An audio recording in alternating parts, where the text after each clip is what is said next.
اگر نبی محمد صلی اللہ علیہ وسلم اور ان کی حرمت باقی ہے تو سارا جہاں باقی ہے۔ میرے نبی کے نام پر کٹ جانا، مٹ جانا، لٹ جانا، ذبح ہو جانا، ٹکڑے ٹکڑے ہو جانا، اگر نبی محمد صلی اللہ علیہ وسلم پر آنچ بھی آئی تو قیامت کے دن تمہارا سردار تمہیں پکڑے گا۔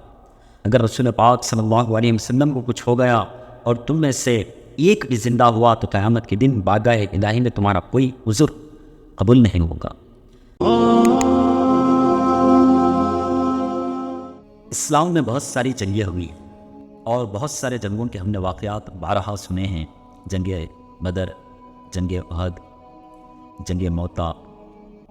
لیکن جنگ احد جو جنگ تھی اس کے اندر ایک ایسا واقعہ ہوتا ہے جسے سن کر صحابہ کرام رضی اللہ تعالیٰ کی شان میں اور بھی بڑھوتری ہو جاتی ہے۔ جنگ احد جس دن ختم ہوئی اس دن آپ علیہ الصلوۃ والسلام نے ایک صحابی کو بلا کر کہا، فلاں صحابی کو میرے پاس لے آؤ، میں ان سے ملنا چاہتا ہوں۔ وہ صحابی رسول جاتے ہیں، دیکھتے ہیں، زندوں میں تلاش کرتے ہیں لیکن نہیں ملتے، مردوں میں تلاش کرتے ہیں لیکن نہیں ملتے، آخر زخمیوں میں پڑے رہتے ہیں۔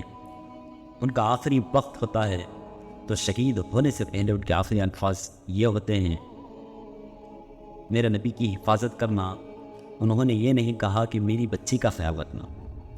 وہ یتیم بچی چھوڑ کر اس دنیا سے چلے گئے اور رہتی دنیا تک لوگوں کو پیغام دے کر چلے گئے، اگر نبی محمد صلی اللہ علیہ وسلم اور ان کی حرمت باقی ہے تو سارا جہاں باقی ہے۔ یہ ان کے آخری الفاظ تھے۔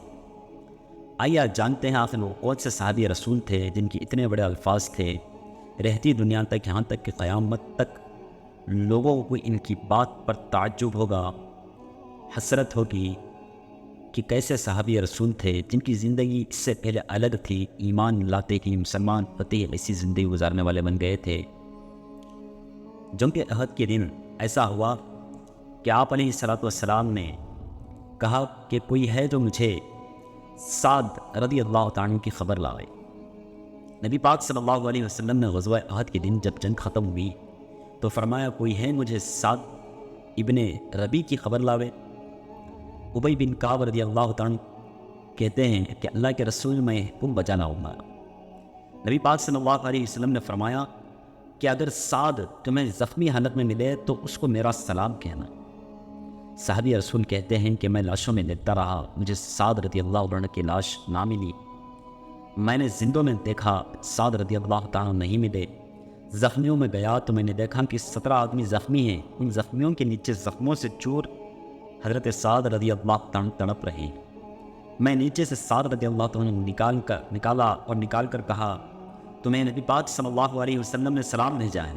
ہاں ہاں، اس نبی نے کہ ساری کائنات جس پر سلام بھیجتی ہے، دیکھو انہوں نے سعد رضی اللہ تعالیٰ کو سلام بھیجا ہے۔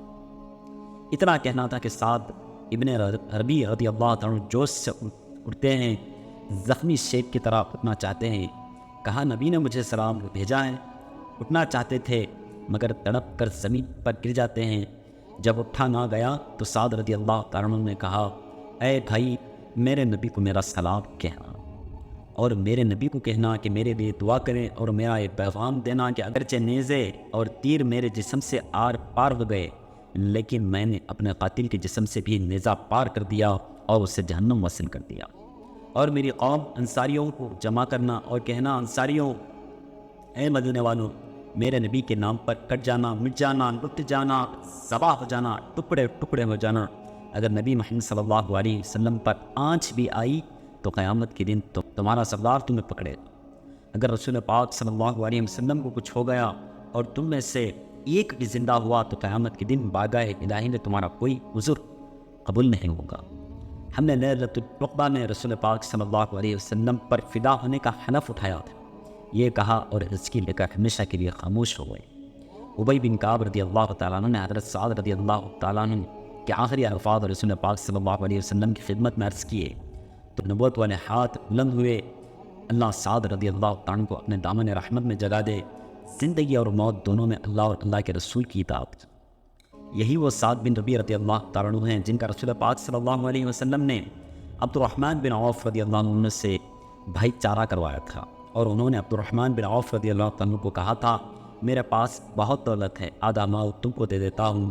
لیکن عبد الرحمن بن عوف رضی اللہ تعالیٰ عنہ نے ان کی پیشکش قبول نہ کی، مگر ان کو بہت دعائیں دی اور کہا آپ مجھے صرف بازار کا راستہ دکھا دیں۔ پھر ایک وقت آیا، عبد الرحمن بن عوف رضی اللہ تعالیٰ عنہ مدینہ کے سب سے بڑے تاجر بن گئے۔ وہی صحابی ابی بن کعب رضی اللہ تعالیٰ عنہ جو سعد رضی اللہ تعالیٰ عنہ کو لینے گئے تھے، ایک مرتبہ مدینہ منورہ کے گلیوں میں جا رہے تھے۔ کہتے ہیں کہ میں نے دیکھا ابو بکر صدیق رضی اللہ تعالیٰ عنہ اپنے مکان کے دروازے پر چٹائی بچھا کر لیٹے ہیں اور ایک چھوٹی سی بچی ابو بکر رضی اللہ تعالیٰ عنہ کے سینے پر کھیل رہی۔ ابو بکر صدیق رضی اللہ تعالیٰ عنہ بچی کو چومتے ہیں، اسے سینے سے لگاتے ہیں۔ میں نے کہا ابو بکر یہ آپ کی بچی ہے؟ ابو بکر صدیق رضی اللہ تعالیٰ عنہ تڑپ گئے، کہا یہ میری بچی نہیں ہے، یہ سعد بن ابی کی بچی ہے۔ میں اس لیے اسے پیار کرتا ہوں کہ جب سعد کا آخری وقت تھا انہوں نے یہ تو کہا تھا کہ میرے نبی کی حفاظت کرنا، انہوں نے یہ نہیں کہا تھا کہ میری بچی کا خیال رکھنا۔ وہ یتیم بچی کو چھوڑ کر دنیا سے چلے گئے، رہتی دنیا تک کے لوگوں کو بتایا اگر نبی محمد صلی اللہ علیہ وسلم اور ان کی حرمت باقی ہے تو سارا جہاں باقی ہے۔ کسی نے کیا خوب شعر کہا ہے، ان شہیدوں کی دید اہل کلیسا سے نہ مانگ، قدر و قیمت میں خون جن کا حرم سے بڑھ کر۔